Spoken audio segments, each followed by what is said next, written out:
Dark Side of the Moon, The Wall, even if you've never pressed play, those titles sound legendary. Pink Floyd is the band of laser shows, giant inflatable pigs, and album covers that have been plastered on dorm walls for decades. But what's the deal? Is it as groundbreaking as legend says, or is it all just one giant trippy phase? To really get Pink Floyd, you don't need a background in progressive rock or a shelf full of vinyl. You just need to know how they mixed atmosphere, storytelling, and unforgettable hooks into something totally their own. Welcome to episode 4 of For Beginners, where we explore the strange and brilliant world of Pink Floyd.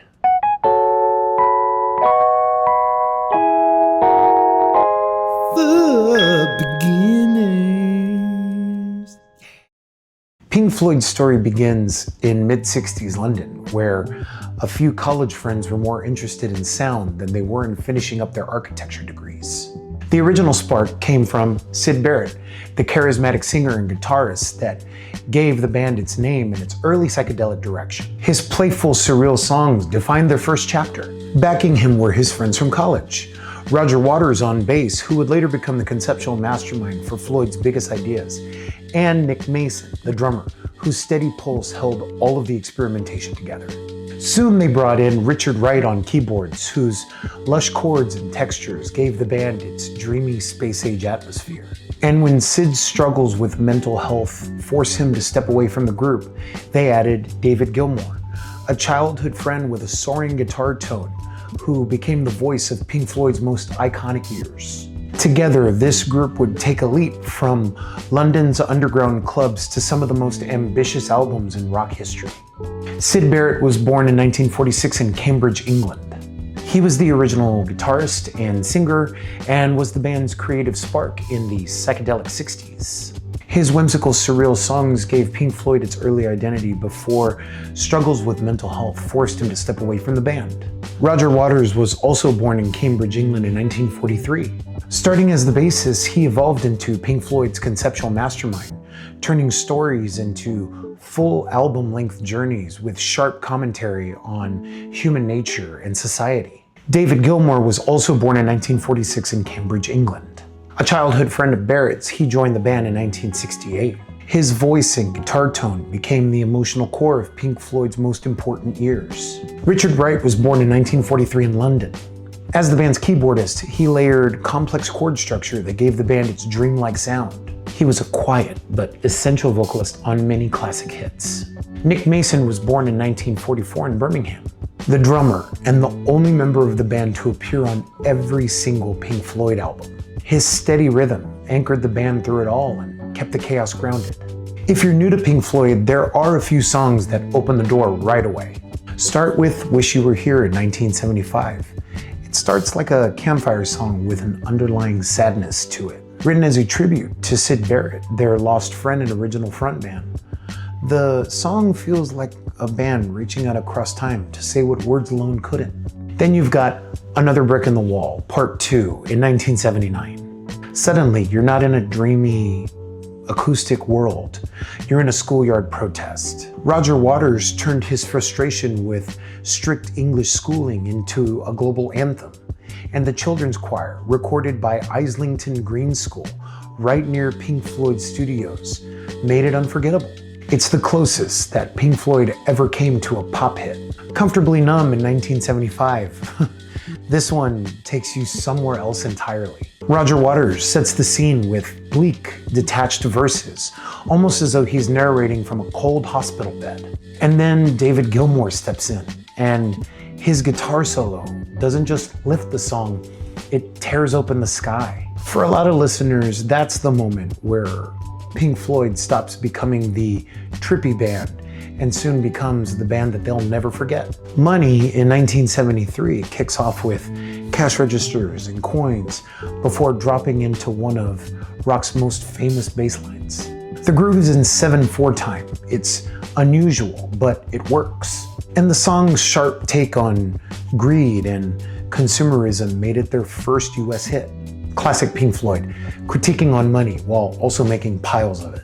But the journey doesn't stop there. Time in 1973 starts with chiming clocks and then explodes into a meditation on how fast life passes by. A song that feels more profound the older you get. And of course, Shine On You Crazy Diamond in 1975.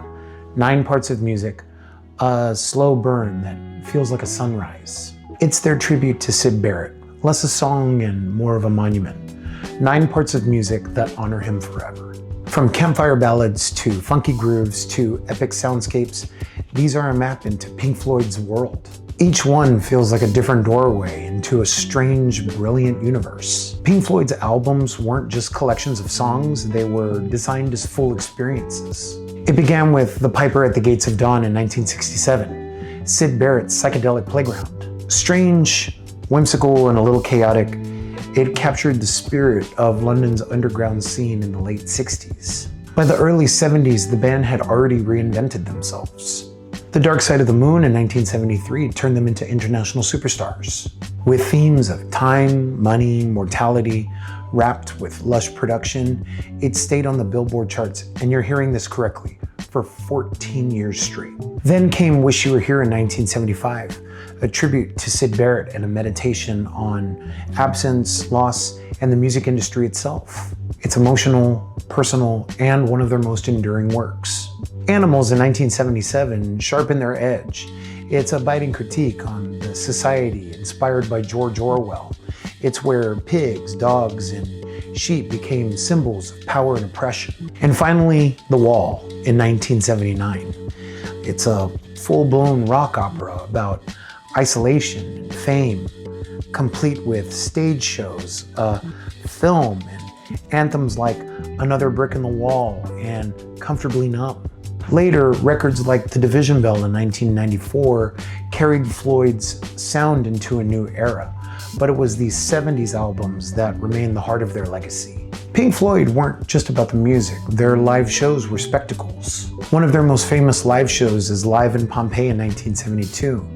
Filmed in a Roman amphitheater with no audience. It's just the band surrounded by ancient stone. You can still watch that whole performance here on YouTube. It feels like rock music beamed in from another planet. Then there's the Wall Tour in 1980 and 1981. They actually built a wall on stage, brick by brick, during the show, until the band was completely hidden, only to smash it down at the end. You can see clips from this era in the concert film Pink Floyd: The Wall. And decades later, in 2005, the band reunited at Live 8 in London.